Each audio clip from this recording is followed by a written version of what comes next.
Story of My Life by Helen Keller. Read by Maria Euther on June 6, 2006 in London, England. Dedicated to Alexander Graham Bell, who has taught the deaf to speak and enabled the listening ear to hear speech. From the Atlantic to the Rockies, I dedicate this story of my life. Chapter 1. It is with a kind of fear that I begin to write the history of my life. I have, as it were, a superstitious hesitation in lifting the veil that clings about my childhood like a golden mist. The task of writing an autobiography is a difficult one. When I try to classify my earliest impressions, I find that fact and fancy look alike across the years that link the past with the present. The woman paints the child's experiences in her own fantasy. A few impressions stand out vividly from the first years of my life, but the shadows of the prison house are on the rest. Besides, many of the joys and sorrows of childhood have lost their poignancy, and many incidents of vital importance in my early education have been forgotten in the excitement of great discoveries. In order, therefore, not to be tedious, I shall try to present in a series of sketches only the episodes that seem to me to be the most interesting and important. I was born on June 27, 1880 in Tuscumbia, a little town of northern Alabama. The family on my father's side is descended from Caspar Keller, a native of Switzerland who settled in Maryland. One of my Swiss ancestors was the first teacher of the deaf in Zurich and wrote a book on the subject of their education, rather a singular coincidence, though it is true that there is no king who has not had a slave among his ancestors, and no slave who has not had a king among his. My grandfather, Caspar Keller's son, entered large tracts of land in Alabama and finally settled there. I have been told that once a year he went from Tuscumbia to Philadelphia on horseback to purchase supplies for the plantation, and my aunt has in her possession many of these letters to his family, which give charming and vivid accounts of these trips. My grandmother Keller was the daughter of one of the Lafayette aides, Alexander Moore, and a granddaughter of Alexander Spotswood, an early colonial governor of Virginia. She was also second cousin to Robert E. Lee. My father, Arthur H. Keller, was a captain in the Confederate Army, and my mother, Kate Adams, was his second wife and many years younger. Her grandfather, Benjamin Adams, married Susanna E. Goodhue and lived in Newbury, Massachusetts for many years. Their son, Charles Adams, was born in Newburyport, Massachusetts, and moved to Helena, Arkansas. When the Civil War broke out, he fought on the side of the South and became a brigadier general. He married Lucy Helen Everett, who belonged to the same family of Everetts as Edward Everett and Dr. Edward Everett Hale. After the war was over, the family moved to Memphis, Tennessee. I lived, up to the time of the illness that deprived me of my sight and hearing, in a tiny house consisting of a large square room and a small one in which the servants slept. It is a custom in the South to build a small house near the homestead as an annex to be used on occasion. Such a house my father built after the Civil War, and when he married my mother, they went to live in it.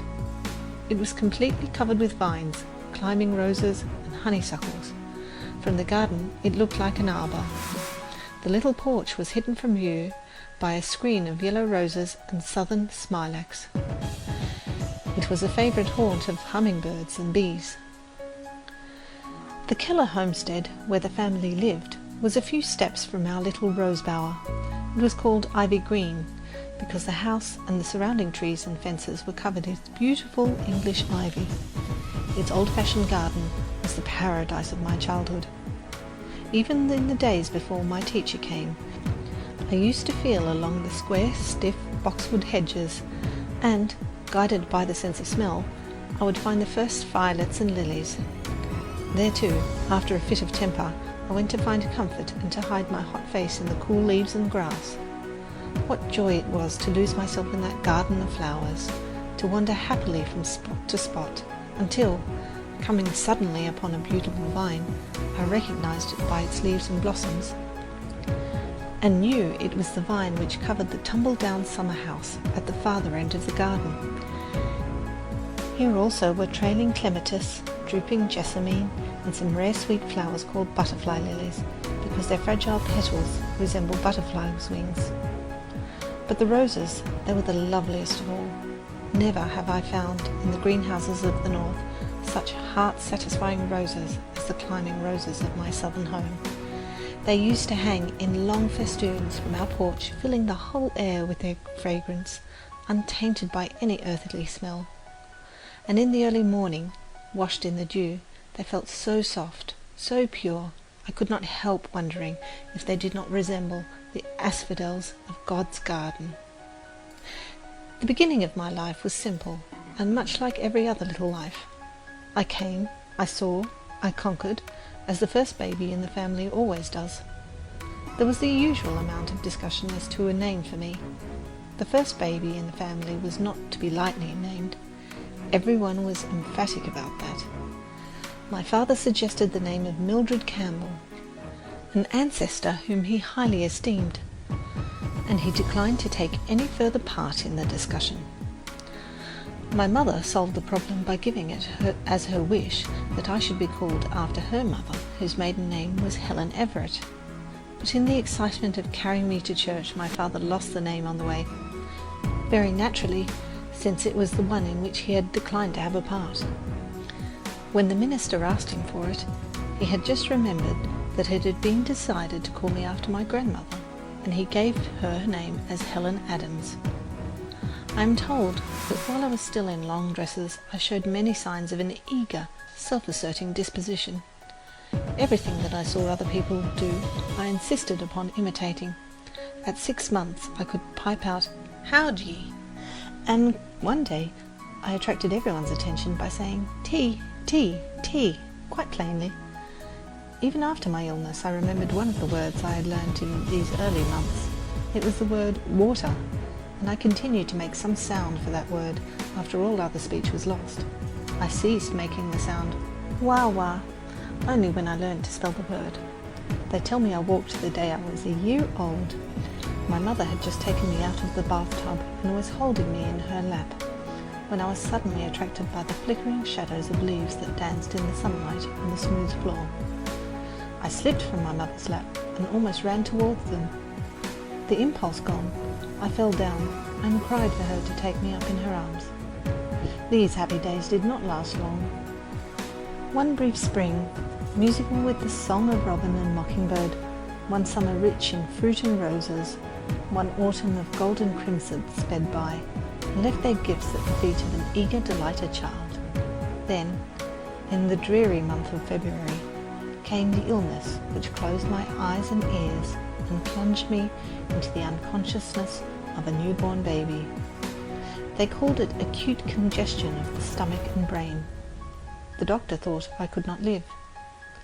Early one morning, however, the fever left me as suddenly and mysteriously as it had come.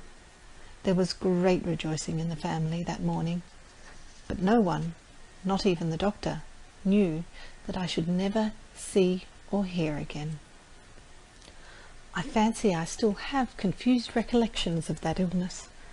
I especially remember the tenderness with which my mother tried to soothe me in my waking hours of fret and pain, and the agony and bewilderment with which I awoke after a tossing half-sleep, and turned my eyes so dry and hot to the wall, away from the once-loved light, which came to me dim and yet more dim each day.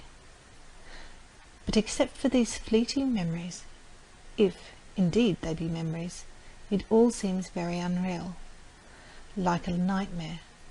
Gradually I got used to the silence and darkness that surrounded me, and forgot that it had ever been different, until she came, my teacher, who was to set my spirit free.